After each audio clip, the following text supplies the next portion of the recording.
විසික් කරන්න කලින් රිවිව් කරමු. මම පාවිච්චි කරලා තියෙන සීරම් වර්ග 3ක් තියෙනවා.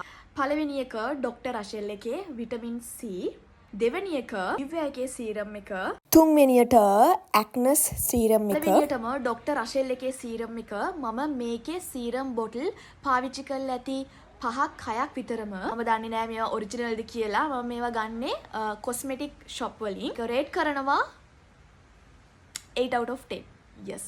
දෙවැනියට Nivea එකේ Bright Vitamin C සීරම් එක. මේකත් මම රේට් කරනවා 8 out of 10. හොඳයි. මෙන්න මේක ගාන පොඩ්ඩක් වැඩි. මම මේක ගත්තේ තිලක වර්ධනයකින්, කිරිබත්ගොඩ තිලක වර්ධනයකින්. කොස්මෙටික් පැත්තක් තියෙන්නේ. අන්න එතනින් තමයි මම මේක ගත්තේ. මේකේ ගාන රුපියල් 3000ක් හෝ රුපියල් 3500ක් වුණා. හැබැයි මේක ගොඩක් හොඳයි. එකත් ඉවරයි. Nivea එකත් ඉවරයි. මේකේ තමයි තව පොඩ්ඩක් තියෙන්නේ. රේට් කරනවා 9 out of 10. ඒක ඇත්තටම ගොඩක් හොඳයි මේ සීරම් දෙකට සාපේක්ෂව. ඊළඟට ගන්න හොඳ සීරම් එකක් ඔයා දන්නවා නම් පහලින් රෙකමන්ඩ් කරන් යන්න අමතක කරන්නත් එපා.